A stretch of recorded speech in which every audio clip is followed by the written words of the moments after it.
Hey everybody, it's MyklSkeleton here. Today I'm going to show you how to set up and play The Fox in the Forest. This is a two-player only trick-taking game designed by Joshua Buergel, put out by Foxtrot Games and Renegade Game Studios. It's pretty quick to play, 30 minutes about, and it's rated for ages 10 and up. So let's show you how to play it. The Fox in the Forest is played over a series of hands. For your first hand, you're going to randomly determine the dealer. They're going to shuffle the cards and deal 13 to each player. Take the rest of the cards and set them aside. That'll be your draw pile for the hand, and turn over the top card. That is called the decree card, and the suit for the decree card is the trump suit for this hand. You're also going to take all the point scoring tokens and put them within easy reach of both players. So in this game, there's 3 different suits of cards. There's keys, moons, and bells, and there's numbers 1 through 11 for each suit. A hand is made up by a series of tricks. The non-dealer will lead the first trick. They will play any card they want face up. The suit of that card determines the lead suit. And now the other player has to follow suit if possible. So if the other player has a keys in their hand, they must play it. If they have multiple keys in their hand, they can choose which one to play. So let's say they play the 2 of keys. Now whoever played the highest of the lead suit is going to win it. So the first player ends up winning it. They played a 6, that's greater than 2. They're going to take the 2 cards, place it face down so both players can see how many tricks they've won. That's important. And then whoever won that trick gets to lead off the next trick. So let's say the next card is a 6 of moons. Now, if the other player does not have any moon cards in their hand, they can play any card they want of any suit. If they play a card of the trump suit, right now it's bells, then they will win the trick. If they don't play a moons and don't play a trump suit, then they will automatically lose the trick. Both players will continue playing in this manner until they've used up all the cards in their hand. That'll be a total of 13 tricks, and then you're going to score. You score points based on the number of tricks you took in that hand. If you score 0 to 3 tricks, you will get 6 points.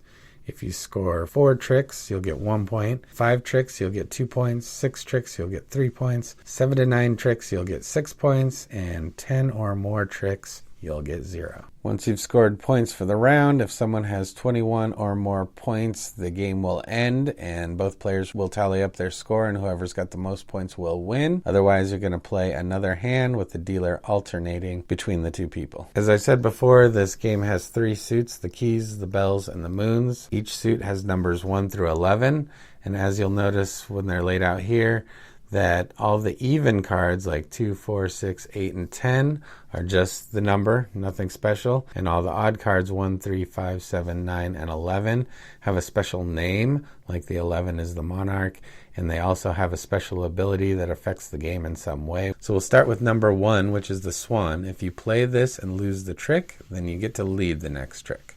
Normally, the leader of the next trick is the player who won the last trick. Number 3 is the Fox. The Fox says when you play this, you may exchange the decree card with a card from your hand.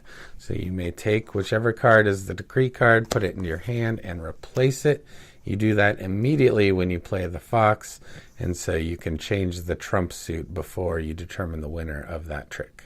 Number 5 is the Woodcutter, which says when you play this, draw 1 card. Then discard any 1 card to the bottom of the deck face down. So when you play that card, immediately you get to draw the top card of the face down pile, look at it secretively, then you get to put any 1 card onto the bottom of that deck, and it could be the card you just drew if you don't want it.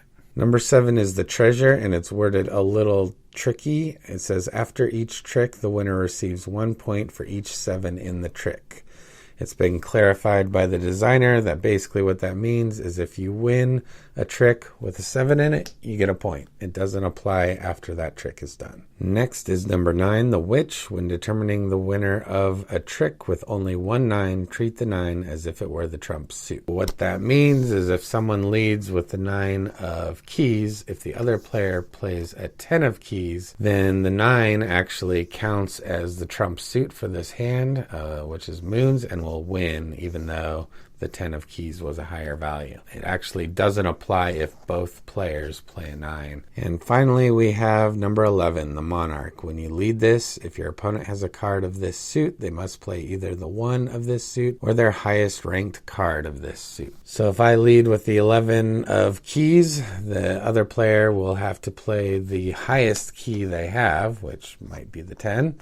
Or if they have the Swan, they have the option of playing that one instead. All right, so that's how you play the Fox in the Forest. It's a simple trick-taking game for 2 players. I really like trick-taking games, and if you do, you'll probably like this as well.